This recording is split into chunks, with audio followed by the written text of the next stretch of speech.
good day, beautiful, bountiful, beloved immortal beings, and good-looking people. If you're good-looking, it's always looking forward and finding the good. You found good in abundance because you tuned into, consciously and conscientiously, the Eye on Las Vegas with your humble host, Barry Shore, the ambassador of joy. Notice they didn't say the ambassador of joy.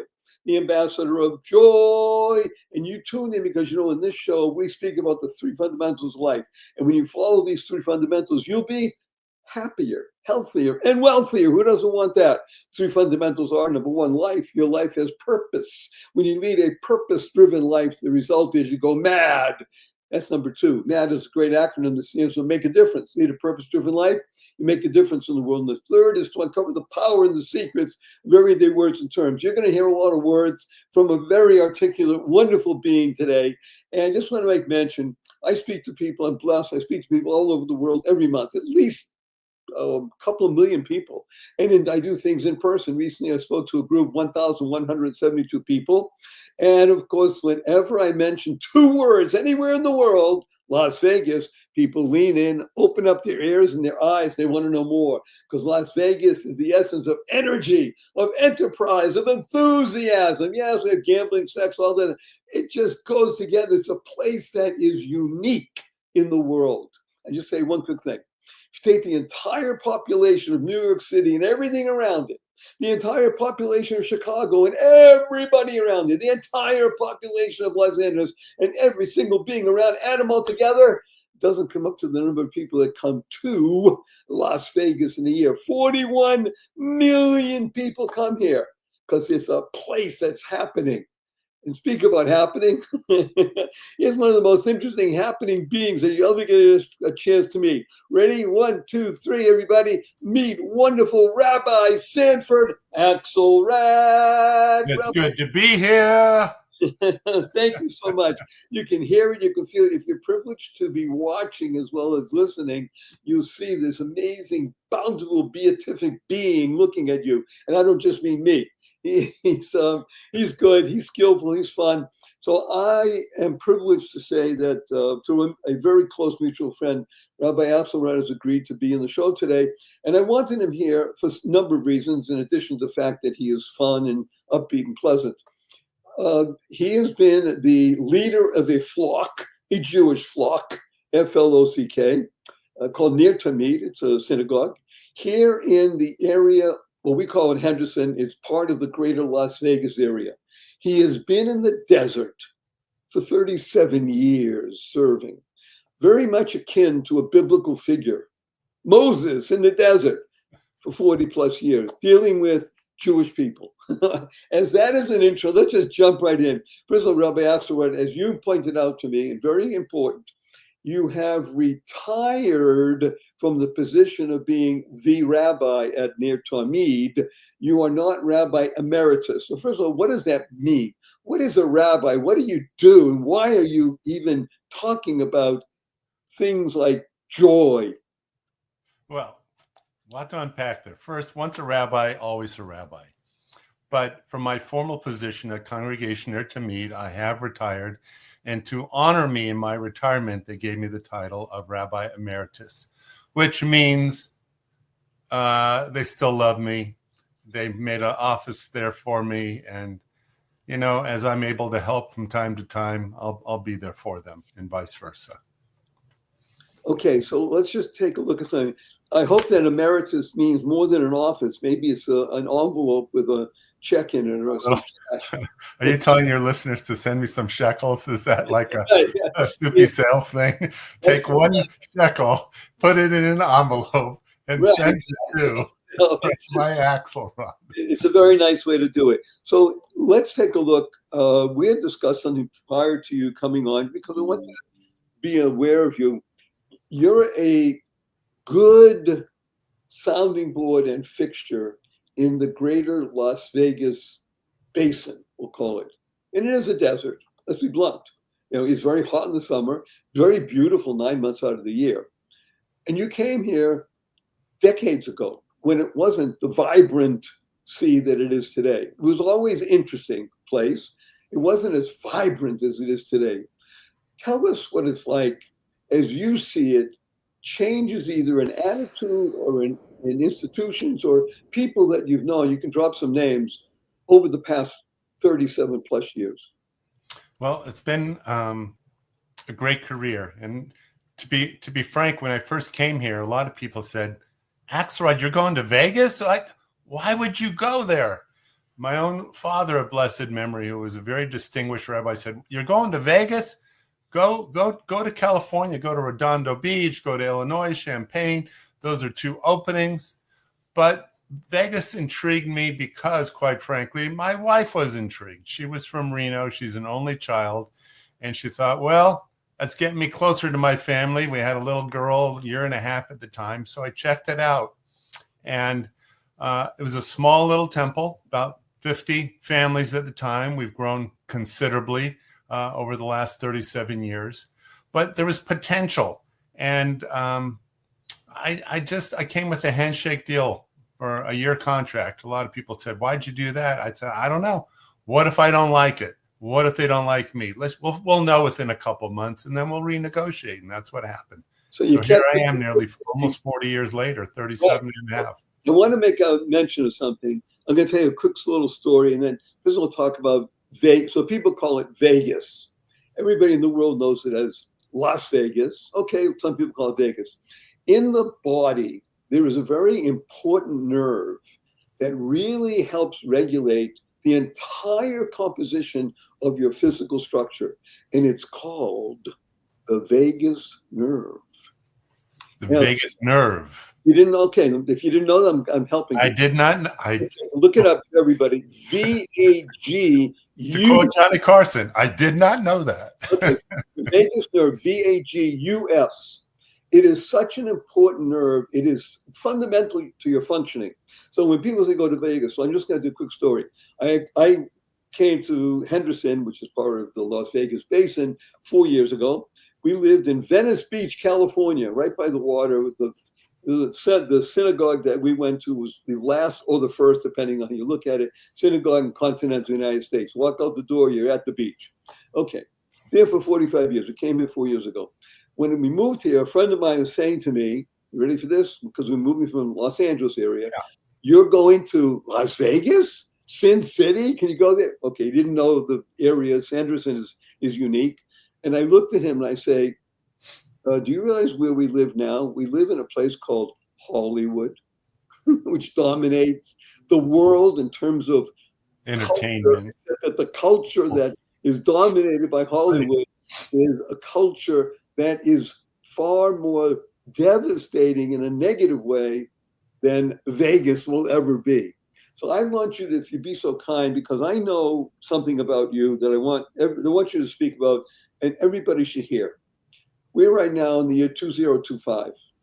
You don't have to speak about anti-Semitism right now. What I'd like you to speak about is joy in Judaism and how that affects how you grew near Talmud, let's say from 50 families. I don't know what it is today, is 100, 200, 500, whatever the number is. Keep going.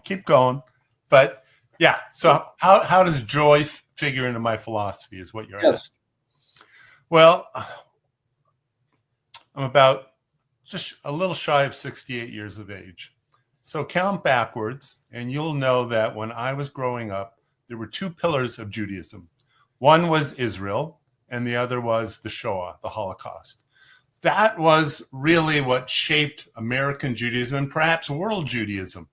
There was a lot of focus at that time about the impact of the Holocaust and what it meant for our people. In fact, there was a philosopher who said the 614th commandment was to perpetuate Judaism, to increase our numbers because of how many had been lost. But to me, just teaching kids about the Holocaust wasn't going to do it. Why would anyone want to be Jewish just because they tried to kill us? The old joke is, they tried to kill us, we won, let's eat. Let's eat means that there was a joy, okay?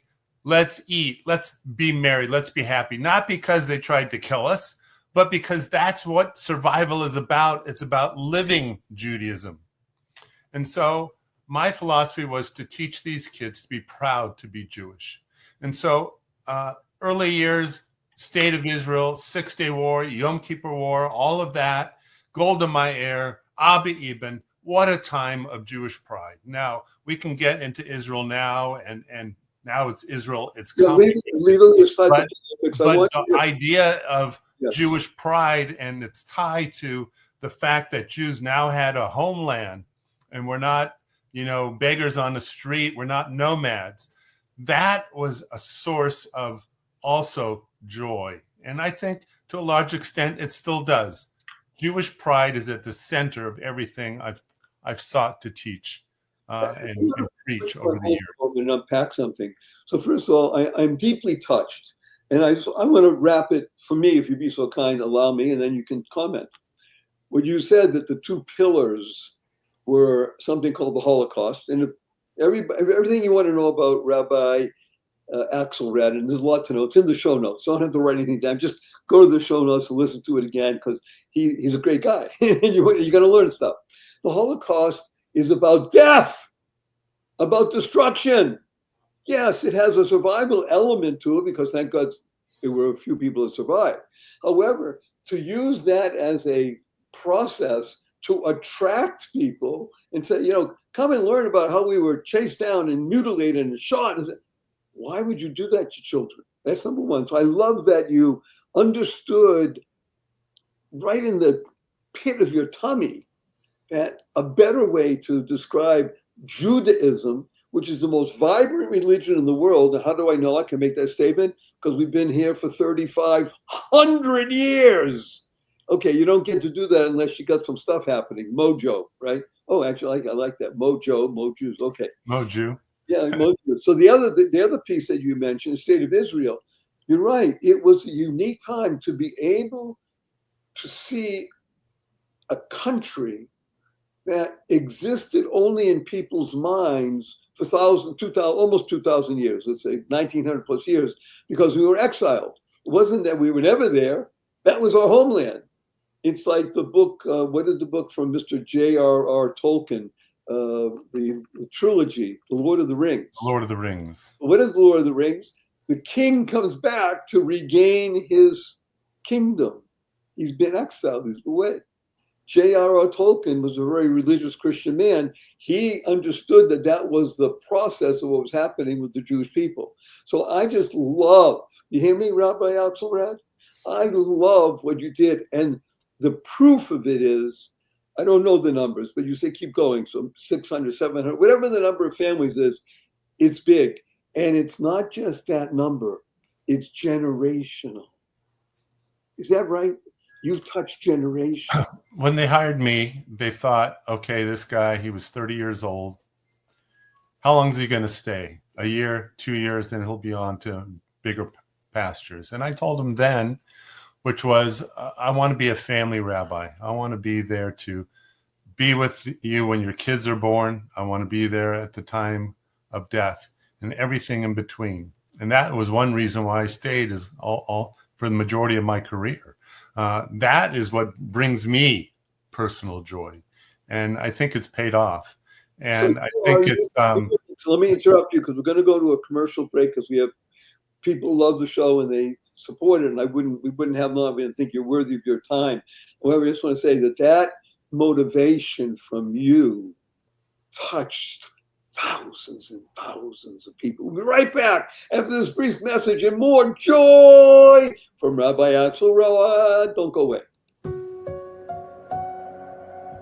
Any business leader who has stood in front of potential investors can tell you, creating a vivid, compelling vision of the future can be the difference between bankruptcy and billions. If you can move people with words, you can practically will things into existence. Something that seems impossible can be made to seem inevitable. But not with bullet points, with a well-crafted and well-told story. I spent 30 years in advertising, creating stories for giant brands, universities, and governments, and changing people's hearts and minds. And over those years, I accumulated a treasure chest of insights about how to entertain and inspire and move people. And I think I can teach you.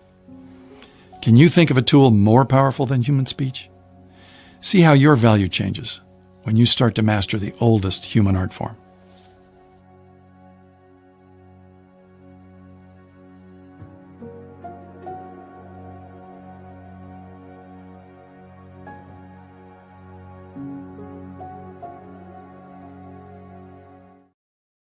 Good day, beautiful, bountiful, beloved immortal beings, and good-looking people. You're good-looking.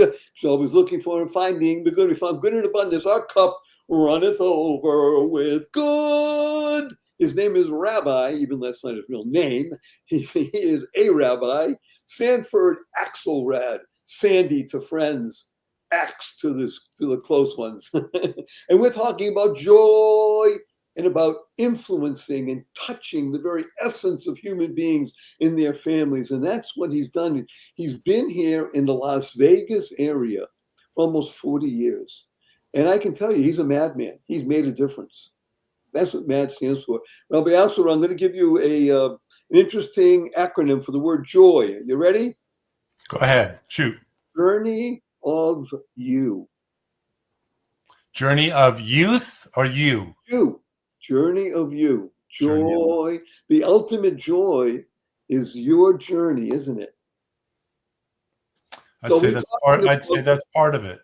We're talking about you've been here. I'd like you to do us all a favor because you've had the opportunity to be involved with, we'll call it names, drop some names of people, especially Jewish people, who have been by the way, very prominent in Las Vegas. Let's be blunt. Las Vegas had a small Jewish population numerically, a large influence in terms of its growth because some of these people were just giants.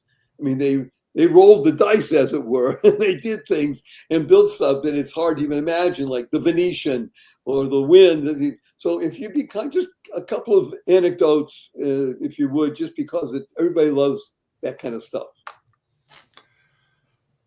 Well, what kind of anecdotes? I mean, the people I've met that are kind of more celebrities? Yes. David Copperfield comes to mind. He had son and daughter's bar and bat mitzvahs at the synagogue. Okay, wait a minute. I didn't know David Copperfield was Jewish. David Copperfield's Jewish, absolutely. Again, it's just fun stuff. So David Copperfield you've been involved with. In fact, many prominent magicians are Jewish. So Judaism and magic go hand in hand. Right. You may know the expression abracadabra. That's right. Avra Kadavra. I speak and it comes into being. So that phrase is from Jewish tradition. A lot of people don't know it. Houdini was a rabbi's son, but that's one. Okay, I had the honor of doing. David Copperfield you interacted with. Okay. Right. Yeah. The rest, I knew them in passing. And that's a pun, maybe a bad one, because they passed away. So Jerry Lewis, I officiated at his funeral. Who else was there? There was a couple other ones that passed on. Steve and Edie Gourmet, I did her funeral also. So I met Steve Lawrence when he was alive. They come to mind. Listen, again, this is a friend of mine, Bernie Human. He was the manager for Siegfried and Roy.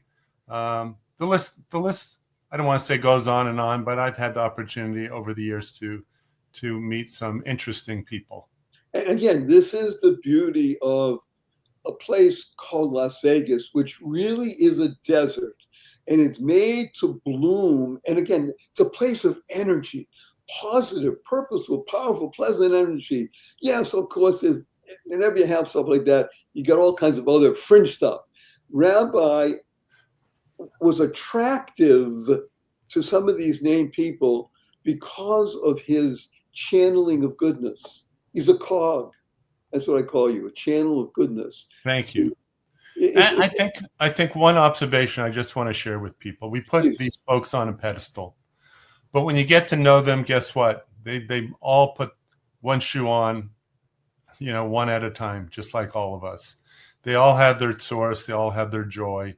They all have their family dynamics. They all have their baggage and their desire to succeed in life. And to the aspect that I could be part of their journey, that was an honor and a privilege. And I just think all of us have that ability to feel a sense of purpose and a sense of joy. Look inward, look outward, but don't put people on a pedestal thinking, quote, they're better. Emulate them because there's something about them that you find out worth learning from. We'll always look for the good in people. Find those points that make a difference. And find the good. Absolutely. Be a good. Well, that's the definition of a good-looking person. Always looking for and finding the good in life. And I think that that is a very fundamental aspect of Judaism. Would you agree? Yeah, and there's a saying about tzatza matzatza, seek and you will find. It's a good rabbinic saying, and it applies to joy, I guess. I never thought of it that way, but it really does. If you seek the good in people, you will find the good in people. If you don't, you will find the bad, because we all have both parts to our personalities, to our life journey. So I'd like to share with you, if I may, I created an acronym for your name during the break. For my name? For your name, Sanford, not Rabbi. Oh, Sanford. I thought maybe Akselrad. I was going, what is he going to do with Akselrad? Do it, but I'm going on Sanford. Would you like to hear it? Sanford. Would you like to hear it? Okay. Okay, because you mentioned the word. Seeking awakens nurturing, furthering openness, resilience, determination. That's beautiful. You did that during the break? Yes. What if I gave you more time? That would be unbelievable. Thank you. I'm glad that you like it. I share it with you willingly because it's your personality coming through and allowing me to write it down. Let's invest just a few minutes, if you would. First of all, everybody should know, again, in the show notes, there's a reference to a great book, a series of essays that the rabbi wrote called Love in the Time of Corona. And he doesn't mean the beer. He means time of COVID. And yes, for those of you who are actually able to watch this, he's holding it up. If you're only listening, again, it's everything in the show notes. So let's talk about a real difficult epidemic that is infecting the world now. And there is no particular vaccine other than greater Semitism to offset anti-Semitism. Please talk to us, Rabbi, in the couple of minutes that we have remaining. What do you see is the ability for us as people, and specifically Jews, to mitigate or overcome the terrible plague of anti-Semitism? I don't know if there's a cure for anti-Semitism any more than there's a cure for hate, but that doesn't mean you can't try. And the way you do it is, first of all, you have to have a sense of pride in being Jewish yourself. Don't slink away. Don't hide from your Jewish identity. Don't try to, quote, blend in because you're ashamed of being a Jew. So be proud that you're Jewish. Number two, don't be afraid to call out people or organizations that are anti-Semitic. At the same time, the criticism of Israel is not ipso facto anti-Semitism. Right. But when they say Israel doesn't have a right to exist, now we're getting into some dangerous territory. So don't think that we can just say, you're anti-Semitic. That just calling people anti-Semites without a sense of what that means is also no good. We have to be very specific and direct when we use that term. Otherwise, people will discount it altogether. So let's be proud of who we are. Let's identify people who are truly anti-Semitic and not just differing of opinions. And let's seek to instill in our children Jewish values and Jewish resiliency. I think all of that is important. And that is also tied with a knowledge of who we are, what our history is, and how that relates to us today and to our future. I want to pick up on that. I call it the N word, but it's a K word because it has unusual spelling. Knowledge. Let's be blunt. Jews are called the people of the book. Well, it's good to pick up that book sometimes. Now, the book is not just the Bible, the 5 books of Moses. It's 24 books, and it's especially the book of Psalms, the books of Proverbs, and read books about Jewish history. We were talking before about a very interesting man named Dennis Prager, who wrote years ago a great book about Jews, he and his partner, Rabbi Tolushkin. Right. And it is as relevant today is when he published it 25 plus years ago. 9 questions people ask about Judaism, a great book. I think originally it was 8 questions, then he expanded it to 9. Right, why not? Great book. Great Right. book. Plus inflation, you're right. So it's again, knowledge. I want to emphasize how pleasant and delightful Rabbi Akselrad is. And I know, this is knowledge, I know that it's your unique ability to be welcoming and giving at the same time, giving without thinking about getting something in return, merely giving because it is the greatest way to combat, in my humble opinion, anti-Semitism with what we call philo-Semitism. And there are numbers of people that actually love Jews. One of the most famous is Mark Twain, that was in a great letter that Beautiful essay. 1890s. However, right now there are numbers of people who are really great philo-Semites who are coming out, writing letters, producing wonderful YouTube and such. And it's really good and important. And we have a worldwide audience, Rabbi. I have hundreds of thousands of people who are not Jews listening. Out of the 500 plus thousand people, I think maybe there's, well, let's say 25,000 Jews. It means almost 500,000 of people listening are either Christian, Muslim, not religious at all. And yet everybody knows that Jews are in the world. If you ask, and then we'll close up with this, there was a great survey done not long ago, a man in the street, and they asked, I think, 35, 40 people, college educated people, because they were on a college campus. How many Jews do you think there are in the world? Choose from this number: 10 million, 50 million, 100 million, or 500 million.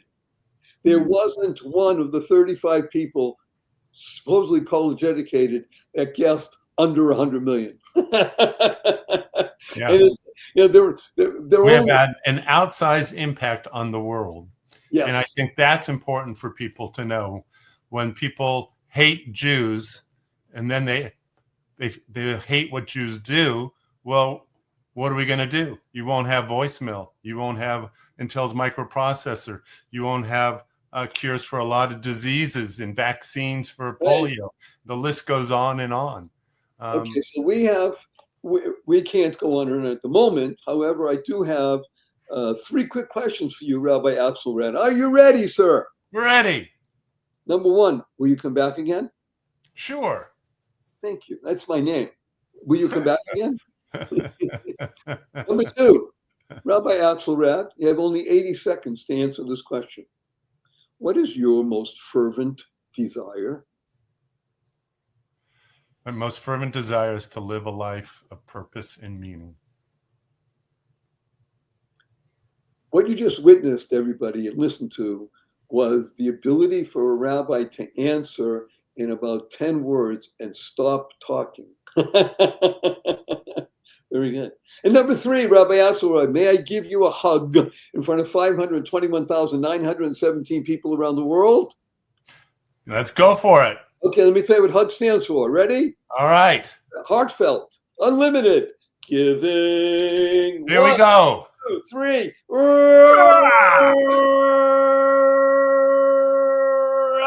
And you're listening to Aya Las Vegas, wonderful Rabbi Akselrad. And it's not about him, the great guy that he is. It's Barry Shore, the ambassador of joy. And it's not about me. It's about you. You becoming the best you possible, because when you are the best you make the world a better place and build more bridges of harmony, create more joy, happiness, peace, and love in the world. So, Rabbi, with your permission, I'm going to invoke a blessing. You ready? The blessing of everybody listening. Remember, we'll share this with 5 people, at least. Then we'll have 2.5 million people listening. At least 5 people and love us. Our blessing coming from Rabbi Akselrad and the ambassador of joy, go forth. Live exuberantly. Spread the seeds of joy, happiness, peace, and love. Go mad. Amen. Go make a difference.